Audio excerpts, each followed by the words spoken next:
Hello everyone. तो आज हम लोग क्या पढ़ने जा रहे हैं? Arithmetic progression. चैप्टर नंबर 5 है। अरिथमेटिक प्रोग्रेशन पढ़ना है तो सबसे पहले ये जान लें कि प्रोग्रेशन मतलब क्या है। प्रोग्रेस का मतलब होता है कि जैसे कोई भी वैल्यू क्या हो रही, एक के बाद एक उसी ट्रेंड में बढ़ती जा रही है। जैसे अगर मैं ये पूछूं 2, 3 और 4 है, अगला नंबर कौन सा आएगा? 5। ठीक। और तुमसे फिर आगे पूछते हैं कि मान लो 1, 3, 7, इसका अगला क्या आएगा? प्रोग्रेस करते हुए इसका अगला नहीं दिख रहा है। ठीक, कोई बात नहीं, देखते हैं। 1, 3, 5, इसके बाद क्या आएगा?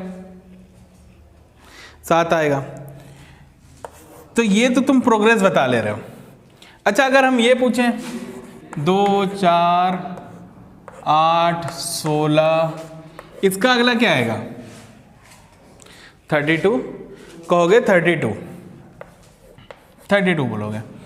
बिल्कुल हर जगह सही बोला गया है कि यहाँ पे क्या है, 2 का टेबल है। यहाँ पे कितने जोड़ रहे हैं हम? 2, 2, 2 प्लस कर रहे हैं। यहाँ पे कितना कर रहे हैं हम लोग? यहाँ पे तो पता नहीं चल रहा था कि कितना है। यहाँ पे एक जहाँ 2 जोड़ रहा था, एक जहाँ 4 जोड़ रहा था। अगर हम ऐसे सोचते तो यहाँ पे भी निकाल सकते थे। यहाँ पे 2 जुड़ा है, यहाँ पे 4, यहाँ पे कितना 6 जुड़ेगा तो 13 आ जाएगा। लेकिन मुझे इतना ये नहीं पढ़ना है, अरिथमेटिक प्रोग्रेशन पढ़ना। प्रोग्रेस तो हो रही है वैल्यू, एक हिसाब से ये वैल्यू क्या होती जा रही है? बढ़ती जा रही है। लेकिन अरिथमेटिक पढ़ना है, इसका मतलब ये है कि जैसे ये तो 2 2 ज़ा 4, 4 2 ज़ा 8, 8 2 ज़ा 16 और 2 ज़ा 32, ये हमारा प्रोग्रेशन तो है, लेकिन अरिथमेटिक प्रोग्रेशन नहीं है। अरिथमेटिक का मतलब ये होगा कि मैं सेम वैल्यू को या तो जोड़ दूं या तो सेम वैल्यू को घटाऊं। जोड़ या घटाने में अगर पढ़ना है तो हम लोग किस पे पढ़ेंगे? अरिथमेटिक पढ़ेंगे। जैसे हम एग्जांपल देते हैं, 2-4 और एग्जांपल देते हैं कि जैसे देखो, ये बोले 16 के बाद मैंने 10 लिखा है, 10 के बाद क्या आएगा बताओ? 4 आएगा। तो ये कौन सा है? ये भी प्रोग्रेशन है, लेकिन ये कौन सा है? अरिथमेटिक प्रोग्रेशन है। अगर जोड़ या घटाने में हो रहा है तो इसे हम लोग बोलते हैं अरिथमेटिक प्रोग्रेशन। अगर मान लो ये ऐसे होता है, ऐसे कोई लिखता कि यहाँ पे 18 लिखता, यहाँ पे फिर लिखता 9 लिखता, ठीक, और फिर यहाँ पे लिखता 4.5, तो ये कौन सा प्रोग्रेशन है? ये प्रोग्रेशन क्या कहलाएगा? 8 के बाद कितना हो गया? 2 से डिवाइड हो गया। 2 से डिवाइड हो गया बोले तो फिर 9 भी कितना हो गया? 18, 18 का आधा 9, 9 का आधा 4.5। तो इसमें क्या हो रहा है? हाफ हाफ हाफ हो रहा है। ठीक है, तो ये हमारा अरिथमेटिक प्रोग्रेशन नहीं होगा। अरिथमेटिक प्रोग्रेशन का मतलब क्या होगा कि ये वैल्यूज क्या होनी चाहिए? एक ही प्लस या माइनस से बढ़नी घटनी चाहिए।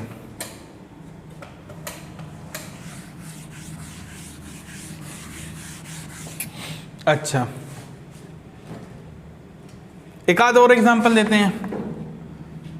1 है, 4 है, 7 है, ये कौन सा प्रोग्रेशन है? इधर कौन सा प्रोग्रेशन है? ये 3 है, इसमें अरिथमेटिक है 3, 3, इसके बाद भी कितना जोड़ा जाएगा? 3। ये अरिथमेटिक है। अच्छा, मैं एक और एग्जांपल देता हूं। 2, 5, 8, ये कौन सा प्रोग्रेशन दिख रहा है? ये भी अरिथमेटिक दिख रहा है।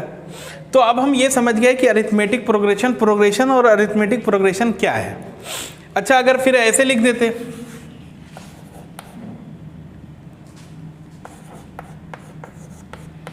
ये अरिथमेटिक है या नहीं है? प्रोग्रेशन तो है ये, लेकिन ये अरिथमेटिक नहीं है, क्योंकि यहां पे क्या हो रहा है? लगातार मल्टीप्लाई हो रहा है।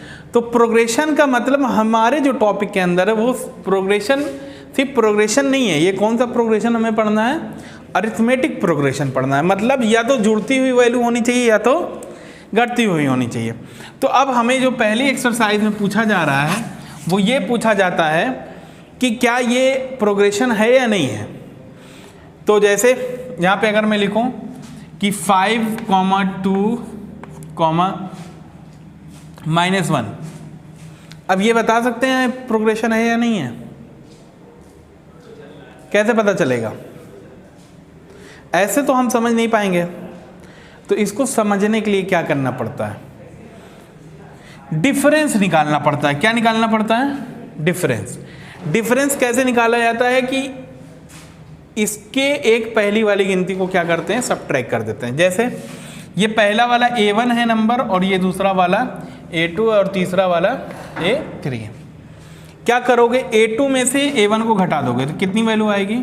2 - 5। आंसर कितना आया? -3। अच्छा, फिर से D निकालते हैं।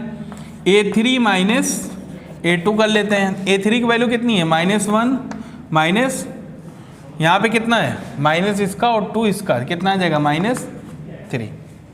ठीक है, तो इसका मतलब ये कौन सा दिख रहा है? ये प्रोग्रेशन, अरिथमेटिक प्रोग्रेशन है।